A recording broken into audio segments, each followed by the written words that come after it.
Hello.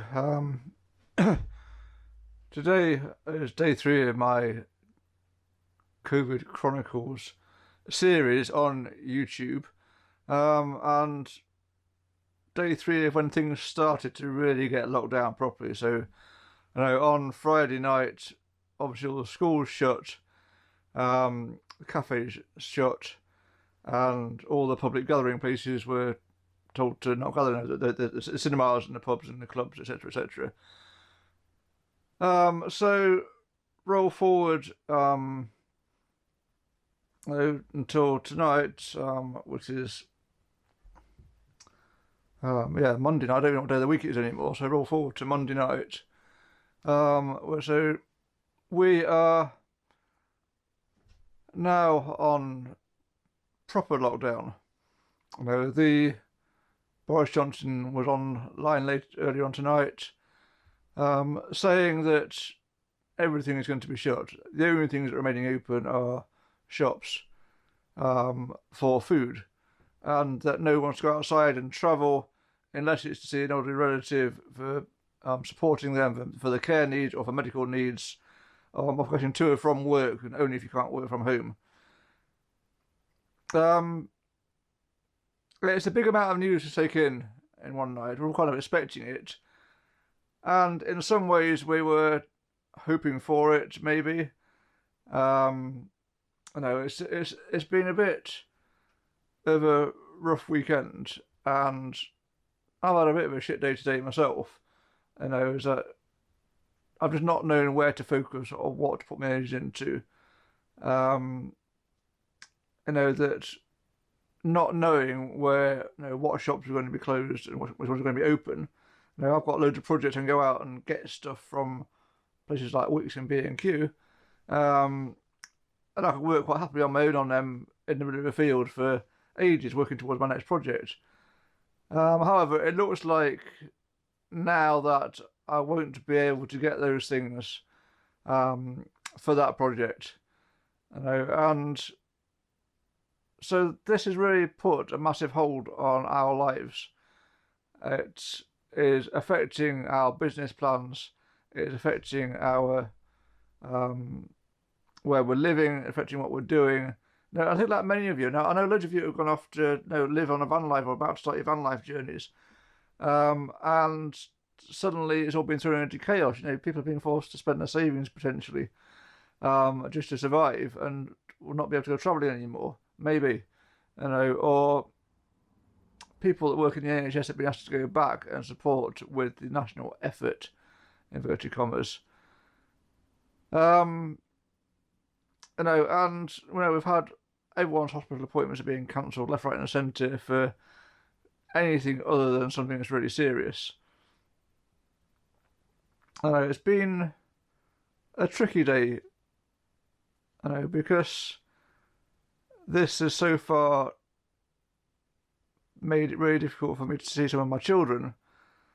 Um, they were in isolation for a week before, and now these travel restrictions make it more difficult. So, no, not knowing quite when we'll be able to get to see the children, or I know that my stepdaughter's dad, is going back to a house on his own tonight, and potentially won't see another person for weeks, for the next 3 weeks, other than the occasional just shopping. That's really difficult. I think that there are a lot of people, like my mum and my granny, that are living in houses on their own that have already been in isolation in some cases, that are not going to quite know what to do or what to make of all this. And then the other side of it is social care. And there's been announcements earlier on over the weekend that the forthcoming coronavirus bill that's about to go through Parliament, it's been debated all day, It's going to introduce emergency legislation, and in part of that legislation, it is going to remove the statutory duty of a local authority to provide social care. Now, what that means, in a nutshell, is that they're relieved of their duty to give a shit. And they no longer have to give a shit about anybody or anything.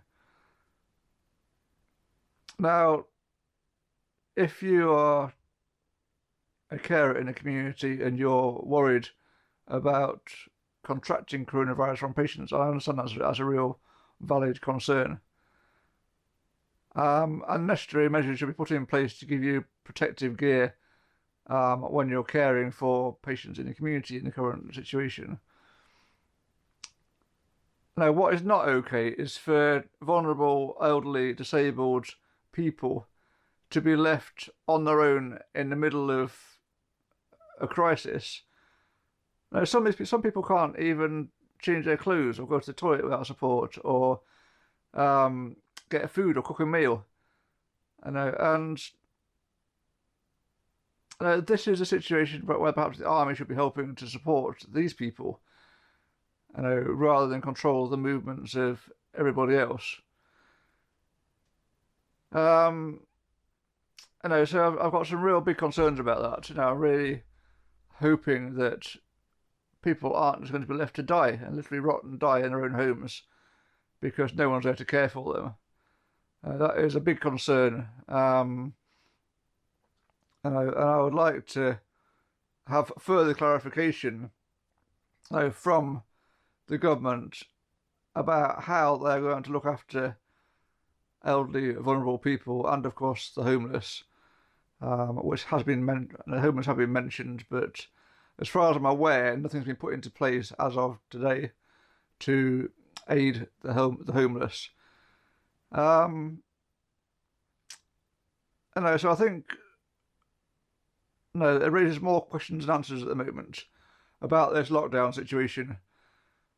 How we're going to get food to people, and how we're going to get the support they need. What constitutes a medical emergency? What constitutes exercise? Could you go out for a walk for 7 hours? Is that and who's going to know any difference? There are many things still to work out. It's quite a difficult time. I know I've been struggling with it today. I think that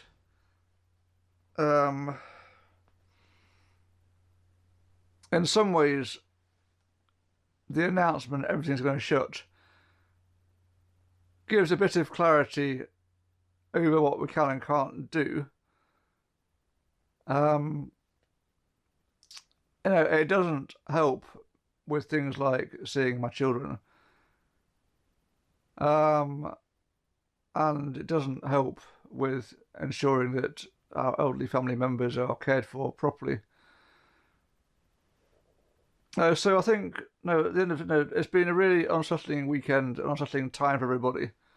It's an unsettling day, especially with tonight's inevitable announcement. I think we just need to pause for some reflection, and see where we go now. And this could be used as a really good opportunity to craft new business ideas, to talk to people you don't normally speak to keep in touch with elderly family members. And I think we need to be trying to find ways of using the time constructively, and not kind of wallowing in despair of the situation you're in or living in fear. So I'm really hoping that we can use this time constructively, and we will come out the other end of it. When we come out the other end, we can forge something better than what we had before. We know that capitalism was a heap of shit for most people. We know that homeless people were not being looked after. We know that poor people will not get enough money to live on, and that millions of children are living in poverty. And we know now, we have seen firsthand that the government has magicked up enormous sums of money from fucking only knows where. But imagine all these enormous sums of money, and are going to supposedly do all these things to keep everyone afloat and keep the businesses afloat and support the economy, etc., etc., etc. And by putting money directly into people's pockets, that would be the best way to support people at the moment. So I think when we come out the other side of this, we know now the government can find the money. They can bloody well do it. They can find the money for anything they want to, which we already knew already, but now they've proven it beyond any shadow of a doubt. So I'd really want to start working on a better future for this country, a better future for people, for everyday people like you and me. We deserve better than what we've had. So let's go out there and start creating it. All right, take care. See you tomorrow.